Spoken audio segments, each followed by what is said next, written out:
As fans, we really don't have much details of what happened to Rocks until Oda recently answered a question about Blackbeard's ship being called the Saber of Xebec, and if it had anything to do with the man known as Marshall D Xebec, in which he stated is just a type of sailing ship, so it could just be a coincidence. Or maybe it isn't, which pretty much confirmed Blackbeard and Rocks' strong connection. What I want to do most in One Piece is character models, not story. When I have created a character silhouette that no one's ever seen before, I feel the happiest. Once I've created it, I want to use it soon.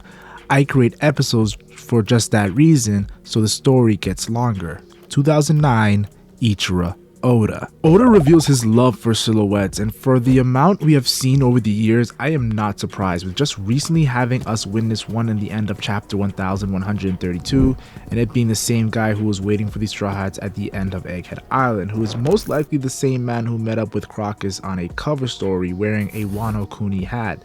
Now, me personally, I think it's Scarper Gabon, one of Goldie Roger's wings, alongside Silver Israeli, but that's besides the point. What I'm highlighting here is Oda still has many silhouettes left in the story of major characters, from Joy Boy of the Void Century, to Narona Imu, who sits on the empty throne, to the mystery man on the final page under Dragon and next to Imu on chapter 1121.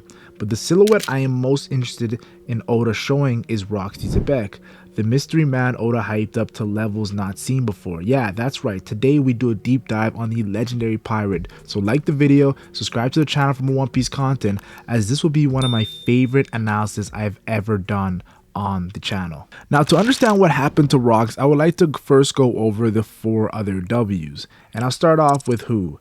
Rocks is a man who wanted to become king of the world and captain of the Rocks pirates. That included Whitebeard, Shiki, Big Mom, and a young Kaido, and many more legendary pirates. The next W I'll do is where, and that of course is 2 locations, being Pirate Island Beehive, currently under Blackbeard's control, and where the Rocks formed, and of course God Valley, where the Roger pirates, Garp and his marines, Garling and his holy knights, and Saturn and maybe some fellow Gorosei all met up in a historic event that had even celestial dragons and their slaves in fear.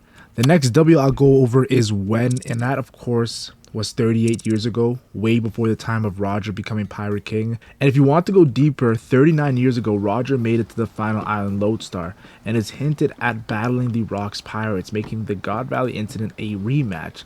The last W I'll go over is why. Rocks is so important. Well, he is a Willie D member who was involved in a lot of taboo that the world government was trying to hide.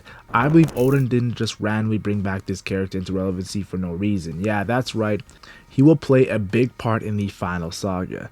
And of course, now that I went through the other 4 W's, the main W in the title, what, will be done at the end of the video. But I thought it'd be a fun thing to do before I actually do my deep dive analysis. Now, after we learn of Big Mom planning to meet Kaido and Wano during the Reverie, Hina mentions how Garp became the hero of the Marines, and he replies casually, "Oh, Rocks? Yeah, 40 years ago, before Roger, it was their era." Now, I view this as Garp paying respect to Marshall D Xebec, putting him on the same level as a prime Pirate King Roger, and Garp starts smiling, saying events will always surpass our imagination, meaning Garp understands how big Rocks was back in the day, and the hidden things he's done that even us as fans haven't seen yet, and Oda can't wait for us to see in the God Valley flashback. When even Admiral Fujitora mentions the return of the Rocks when Akainu told him of Big Mom and Kaido's alliance, shows how impactful Marshall D Xebec was during his time running the pirate seas, and Akainu tells him to chill and says it's reality, not some legend, when speaking to Fujitora, which makes sense since Akainu would have been, I think, old enough to know about the Rocks crew causing havoc back in the day. Now, of course, Brand New mentions how they know little details of the Rocks pirate crew, and Sengoku says more than a few of the Marine soldiers have never even heard of Rocks, which is quite a shock, showing how far the world government went to hide his name after his fall.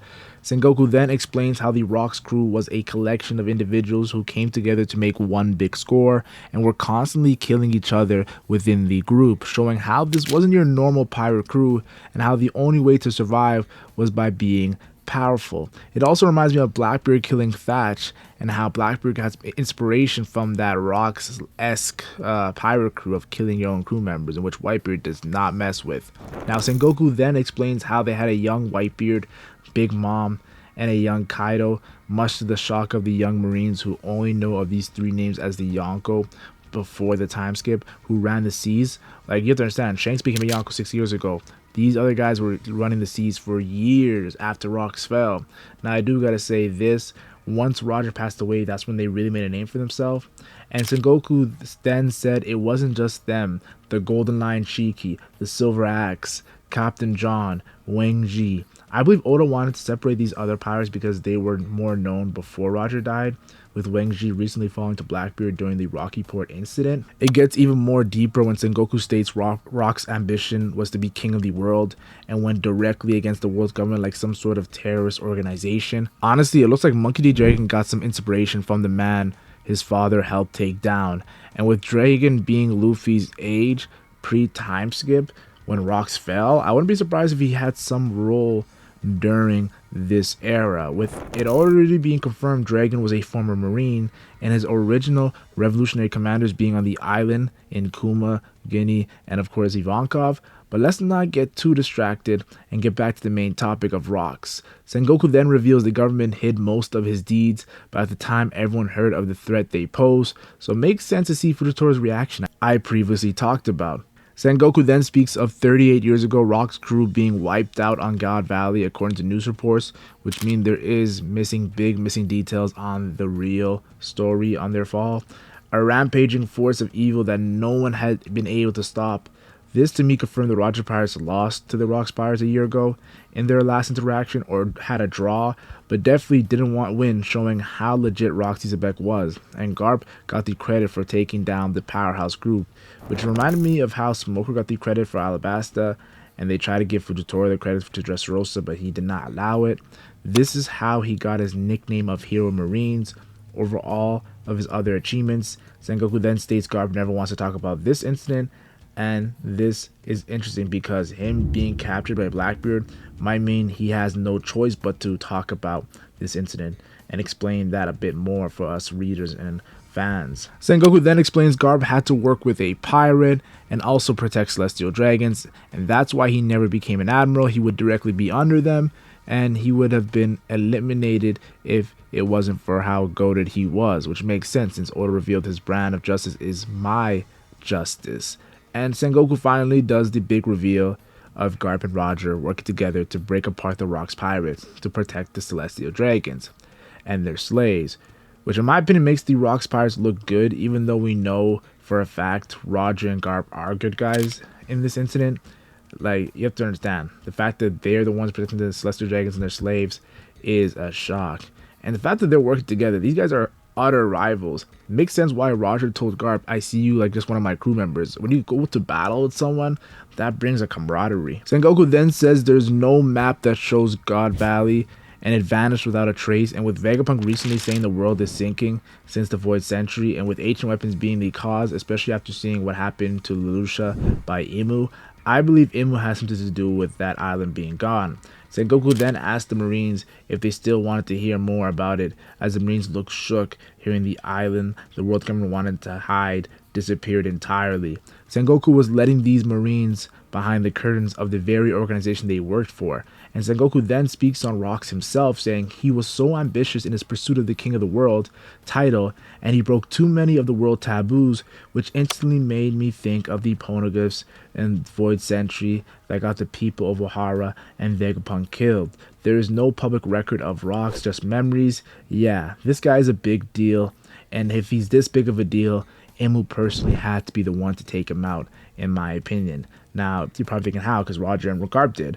I think Imu definitely played a part, and I'll talk about that in another video. A Marine then tells Sengoku it's hard to believe one man leading 3 of the Yonko, and Sengoku simply replies he was Roger's first foe and perhaps his greatest, and Sengoku was there during these times. Don't forget that he's a Conqueror's user, and he later became a fleet admiral. He knows of Whitebeard and Roger's rivalry, and Shiki rivalry as well, and even Garp. This is putting Rocks to insane levels because Sengoku's saying this. Sengoku then says he's one of those rare pirates with the initial D, and confirms he is no longer alive to speak of it, but I would disagree with Sengoku which might shock some of you fans, but I'll explain later in this video why Rocks might actually still be alive, or well, his spirits could still be alive. Now, I knew Oda wanted us to not forget of Rock's greatness when Luffy hit Kaido with a devastating red rock that had the second levels of advanced Armor Haki that breaks you from within. A great difference from this battle in Curry where Kaido destroyed him. And of course, Kaido, dumbfounded, stated there is only a few capable of fighting him, and then asked how high will the ceiling go, with 5 pirates above Luffy, including Shanks, Odin, Whitebeard, Roger, and lastly his former captain Rocks. And to dissect this, we seen Prime, Roger, and Whitebeard's Conqueror's Haki coding clash. Like, they're on another level in Odin's flashback. We've seen Odin scar Kaido with Conqueror's Haki coding and Enma slash in Odin's flashback. Yeah, he's on another level. And then we saw Shanks' divine departure. That was a Roger level move, let's be honest here, and destroyed Deuce's Kid after his Wano buffs and taking down Big Mom. So yeah, all these pirates are legit, and some people might little side-eye Odin. No, Odin became stronger after his journey with Whitebeard and his journey with Roger, and he was already strong before that, so people have to respect Odin's power as well. But I do gotta say this, Rocks has to be disgusting when it comes to his power when he's being compared to all these legendary pirates. Yes, he's legit. During the Luffy versus Kaido fight, we actually learn about Kaido's days on Rocks, with him joining at the age of 15, and he is currently 59 years old, meaning he had 6 years experience on the Rocks pirate crew. No wonder Kaido's so strong when he had 6 years under those monsters. All the way up to he reached Luffy's current age during Wano. And then, of course, we see Big Mom telling Kaido that Rocks is a good for nothing and not to trust him. And if there's anything that's bothering him, tell her. This exposed Big Mom's hate for Rocks, which I don't know if this means Rocks was a piece of shit. Hopefully that gets bleeped in the editing. Or if he was like Roger, Luffy, who Big Mom also hated, and those are good guys. All in all, it was cool to see some small info about Rocks through this mini flashback during Wano. We then get a speed run of Kaido's life, growing up with Kaido's bounty being 70 million berries, meaning he was probably Alabasta Luffy level at 15 years old, maybe even stronger since inflation is a thing Nico Robin recently confirmed in Elbaf, with Dorian Brage's bounty being 1.8 billion from 100 million. And of course, Whitebeard asked Kaido if he wanted to be a pirate, and Rocks wanting to meet him, which gave me the vibe of how Blackbeard got Aokiji to join his crew during the time skip. 6 years later, Big Mom calls Kaido and says they are going to God Valley, which led to the Rocks crew falling, and we see Pirate Island reaction saying no way, that crew had too much monsters, it had to be their infighting, as we seen Big Mom looking for Kaido after this craziness. And then 10 years later, we see Kaido is known as the embodiment of brutality and most likely reaching his prime at around 31 years old. And an old lady Kurozumi says from now on, everything will revolve around the former crew members, which is right in Whitebeard, Shiki, Big Mom, Kaido, Captain John, Silver Axe, and Wang Ji. And lastly, of course, Goldie Roger, the man who took down those dudes' captain. Yeah, Rocks falling definitely started a new era. We learned the reason Rocks even went to God Valley was because of the Celestial Dragon stole a great treasure from him. It's kind of hinted at it being Kuma and Kaido's love ability, but it could be something else. And Garp was on vacation telling Kong that the Celestial Dragons have plenty of security in Figureland Garling and the Holy Knights and Saturn and the Gorsei. Why the fear? Until Garp learned Roger was going as well and said, yeah, vacation over, it's time to squabble up Kendrick Lamar. I also have to remind you guys that this is a remote island in the West Blue, far from the Grand Line, where most pirating happens. We then see Rock's first ever words as he said, "You waste your time, Navy, and follow me, Rock's pirates," showing he truly led this amazing crew. But of course, the infighting Sengoku spoke of is clear as day, and it began with Whitebeard of all people, who would have thought, who said, "Rocks, I ain't your follower." And Stussy even replies, "Not you too, Newgate," meaning the entire crew was on this type of energy, and Whitebeard just recently started. The whole crew hated being under Rocks D Xebec, as we see Shiki saying, "Finders keepers," Big Mom saying, "It'll be mine," Kaido corrects her saying, "You can't do nothing with them," of course she already having Delafruit ability, and Captain John saying, "That's my treasure." We know Captain John is known for his famous treasure that Buggy was looking for a pre-time skip, showing how selfish this crew was. Whitebeard then says, "I just know Rocks will lose sight of the goal," meaning Rocks had that Luffy type of behavior. The fact that he didn't even Wait is Luffy-esque when Luffy reaches new islands. And of course, Shiki then tells Whitebeard, shut the hell up, you ain't the leader. Here, which made me think of course, meeting in chapter 0 after Roger's death. They probably talked about Rocks too as well, since they were kind of like Zoro and Sanji to Rocks. Rocks is Luffy in a sense. Big Mom then says, let's just steal what we're after and scram all these dreamers with their heads in the cloud. Meaning she really thought Rocks, Whitebeard, Shiki were dreaming too big and not seeing reality. And Big Mom's always had that mentality. That's why when she fell, it was interesting when she was talking about Roger and the One Piece treasure. I thought that was very cool, which I actually have a Big Mom video planned, but I don't know if it's going to be received well because Big Mom's not really that popular of a character, but Big Mom is an important character in the grand scheme of things. And then Kaido shows his anger towards Roger, meaning he must have hated what Roger did to Rocks previously, and then of course Big Mom tells him to chill. And then of course Dusty, John, Captain John, and Glorissa confirm today is the final fight with the Roger Pirates, meaning they've been going at it. And lastly, we see Roger telling Rocks to wait, and Rocks telling Roger to get out of his way, which will ultimately be Roger's greatest battle, and I can't wait for Oda to show us why Rocks D Xebec was Roger's greatest battle. I am excited. Now that we got all the details on Rocks D Xebec out of the way, let's talk about Blackbeard and answer the initial W question of what and how is it connected with this great pirate. He was 2 years old when Rocks died. He joined Whitebeard's crew, a direct member of the Rocks crew. He left the crew once he got the Yami Yami no Mi, a Delphi that was special to him, called his ship the Saber of Xebec, had 3 skulls on his Jolly Roger. We know the Saber of Xebec sailing ships in real life had 3 sails, stole Whitebeard's Delphi, and then Marco stated his body is different during Marineford. We learn he never sleeps during Oden's flashback, and of course took over Rocks' old territory of Pirate Island Beehive, full of lead, and even tried to make it affiliated with the world government, making him an official king. Surprisingly, the same goal Rocks D Xebec had, as he wanted to become king of the world. This historian, yes, Oda confirmed in SBS, Blackbeard is an historian, wants to be king of the world just like Rocks, and his crew is full of infamous pirates like Rocks, hunting Delph fruits like Rocks' crew was doing on God Valley, with Kaido and Kuma's Delph being prizes. All I'm saying is, I have 2 theories. The Yami no Mi is Rocks' original Delph food, and that's the connection to Teach, the same way Joy Boy is forever connected to Luffy through the Nika Delph food ability. And my other theory is Rocks never died and is lurking within Blackbeard, making Shanks very worried, as he was also on God Valley at 1 year old and has God Valley ties as well. This could be the reason he scarred Shanks on guard. I never understood how Shanks, the man who had so much potential that Buggy said, was scarred by Blackbeard when he had no Yami Yami no Mi or Gurgur no Mi. That means Shanks, I feel like Blackbeard had to have some help from within. I think Rocks is the perfect candidate, and that's why Shanks is so worried. He even went to the Gore State to talk about a certain pirate. Yep, that's right, through Rocks' innate power in Blackbeard, the same way Joy Boy's Haki was in the Iron Giant. All I'm saying is, we might see Rocks D Xebec versus Joy Boy when Luffy and Blackbeard meet in the final arc. And this Guard Blackbeard combo we're about to have will also change the tides. The D will always bring a storm. So maybe even Law learned something about Teach and Rocks' connection in the battle he just had.